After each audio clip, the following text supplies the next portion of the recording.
नरेंद्र मोदी अपने राजनीतिक daily routine में लौट गए हैं। वो अडानी के बनाए पोर्ट का उद्घाटन वगैरह करने में व्यस्त हो गए हैं। पहलगाम आतंकी हमले के बाद मैं आपको प्रधानमंत्री की 3 तस्वीरें दिखाती हूँ। 22 अप्रैल को पहलगाम में हमला हुआ था। 24 तारीख को मोदी ने बिहार में रैली की ये पहली तस्वीर देखिए। उसके बाद 2 मई को नरेंद्र मोदी अडानी के बनाए पोर्ट का उद्घाटन करने केरला पहुंच गए, वहां की तस्वीर देखिए। फिर मोदी को भाषण में इंडिया गठबंधन पर जोक मारना था, जोक मारने लगे। कल मुंबई में फिल्मी सितारों के कार्यक्रम में वेव समिट में भी मोदी भाषण देने पहुंच गए, लेकिन मोदी पहलगाम में मारे गए किसी शहीद पर्यटक के घर नहीं पहुंचे। नरेंद्र मोदी किसी भी घायल से मिलने के लिए अस्पताल नहीं पहुंचे। देश पर हुए आतंकी हमले के बाद ये प्रधानमंत्री की सीरियसनेस है। अगर मोदी सीसीएस मीटिंग का वीडियो नहीं जारी करवाते तो लगता ही नहीं कि देश में कोई प्रधानमंत्री है भी और उसे कोई फर्क भी पड़ता है। दोस्तों, पहलगाम आतंकी हमले के बाद एक बात तो बिल्कुल साफ दिखाई दे रही है कि कहीं पर भी प्रधानमंत्री और गृह मंत्री पाकिस्तान का नाम लेने से बच रहे हैं। गृह मंत्री कहते हैं आतंकवाद के खिलाफ भारत की लड़ाई जारी रहेगी, आतंकवादियों को सजा मिलकर रहेगी। प्रधानमंत्री कहते हैं आतंकियों को सजा मिलकर रहेगी। लेकिन अब बात आतंकवादियों को सजा देने की नहीं रह गई है, अब आतंक को जड़ से खत्म करने की बात है। उस पर क्या हो रहा है तो उसका जवाब है मीटिंग हो रही है। राजनाथ सिंह अमित शाह से मिलते हैं, लगता है कुछ बहुत बड़ा होने वाला है। मोदी डोभाल से मिलते हैं, लगता है पक्का कुछ बड़ा होने वाला है। फिर सब एक दूसरे से मिलते हैं, लगता है कि गुरु अब और बड़ा होने वाला है। फिर विपक्ष के लोगों को मिलने के लिए बुलाया जाता है, अब लगता है कि पक्का आतंकवाद के खिलाफ कुछ बहुत बड़ा होगा। फिर राष्ट्रपति से मुलाकात की जाती है, तब लगता है कि अब कुछ बहुत बड़ा हो सकता है, अब तो जंग तय है। लेकिन घोषणा जंग की जगह जातिगत जनगणना की कर दी जाती है। भारत में गोदी मीडिया युद्ध लड़ रहा है। कभी कभी गोदी मीडिया को देखकर और मीटिंग खेलती हुई सरकार को देखकर लगता है कि कुछ बड़ा होगा, लेकिन अब जब प्रधानमंत्री अपने चुनावी राजनीतिक रूटीन में लौट गए हैं तो लगता नहीं है कि कुछ होगा। समय हर किसी को अपनी शूरवीरता दिखाने का, साबित करने का एक मौका जरूर देता है। जब लाल आंखें दिखाने का मौका आया तब भी मोदी के दिमाग से इंडी गठबंधन का भूत उतर ही नहीं रहा है। हमारे मुख्यमंत्री जी से भी मैं कहना चाहूंगा, आप तो इंडी अलायंस के बहुत बड़े मजबूत पिलर है। यहां शशि थरूर भी बैठे हैं और आज का ये इवेंट कई लोगों की नींद हराम कर देगा।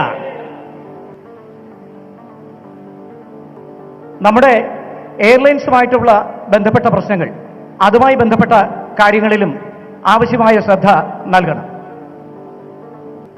He could not.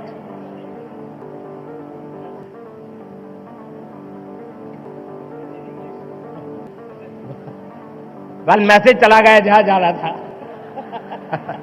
मोदी कहते हैं कि केरल के मुख्यमंत्री इंडी अलायंस के मजबूत पिलर है। शशि थरूर भी यहां बैठे हैं।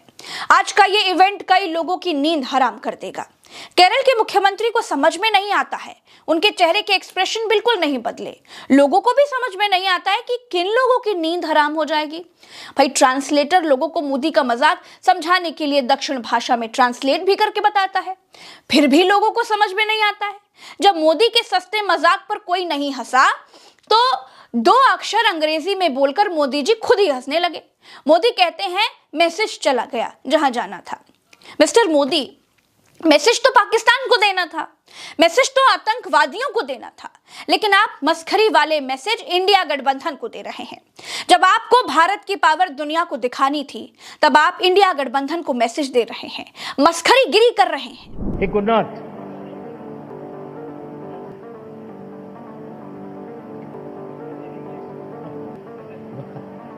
कल मैसेज चला गया जहां जा रहा था। मोदी और राहुल गांधी में यही अंतर है दोस्तों। राहुल गांधी से सर्वदलीय बैठक से निकलते समय पूछा गया कि मीटिंग में क्या हुआ। राहुल गांधी ने कहा, नेशनल सिक्योरिटी का मैटर है, मैं आपसे क्यों डिस्कस करूं।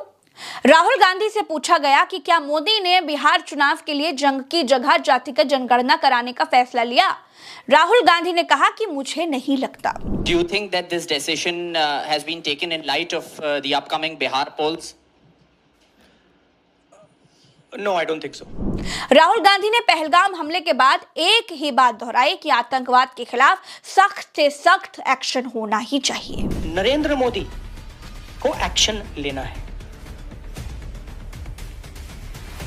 एकदम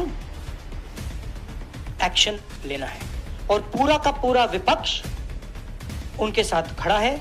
जिन लोगों ने ये किया है, they have to pay the price for this. राजनीति करने का अवसर, सरकार को घेरने का अवसर राहुल गांधी के पास था, क्योंकि राहुल गांधी विपक्ष हैं, वो ऐसा कर सकते थे। लेकिन नेशनल सिक्योरिटी का इतना गंभीर मुद्दा छोड़कर राजनीति नरेंद्र मोदी ही कर रहे हैं। हमारे प्रधानमंत्री की चाल ढाल और बॉडी लैंग्वेज को देख करके लगता है ही नहीं कि वो एक राष्ट्र के राष्ट्रीय अध्यक्ष हैं।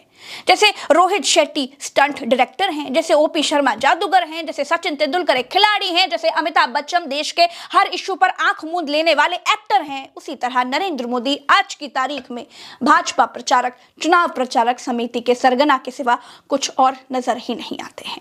मोदी ने आगे अडानी से जुगलबंदी वाली शिकायत की। मोदी ने कहा कि केरल में इतना बढ़िया पोर्ट क्यों बनाया, गुजरात में क्यों नहीं बनाया। मैं अभी पोर्ट की विजिट करके आया और गुजरात के लोगों को जब पता चलेगा कि इतना बढ़िया पोर्ट ये अदानी ने यहां केरल में बनाया है, ये गुजरात में 30 साल से पोर्ट पे काम कर रहे हैं, लेकिन अभी तक वहां उन्होंने ऐसा पोर्ट नहीं बनाया, तब उनको गुजरात के लोगों से गुस्सा शायद करने के लिए तैयार रहना पड़ेगा। क्या बतौर प्रधानमंत्री और बतौर गुजराती प्रधानमंत्री को नहीं मालूम होगा कि 8,900 करोड़ की लागत से सरकार और Adani ports and special economic zone limited द्वारा मिलकर बनाए गए जिस विजनम अंतर्राष्ट्रीय बंदरगाह का उद्घाटन वो कर रहे हैं, वो केरल में है। मालूम होगा, लेकिन कुछ तो बोलना था, इसलिए मोदी कुछ भी बोल रहे थे। विपक्ष ने देश के साथ खड़े रहने के लिए पहलगाम आतंकी हमले के बाद सीरियसनेस दिखाने के लिए राजनीतिक माहौल बिल्कुल खत्म कर दिया है, लेकिन भाजपा फुल राजनीति कर रही है।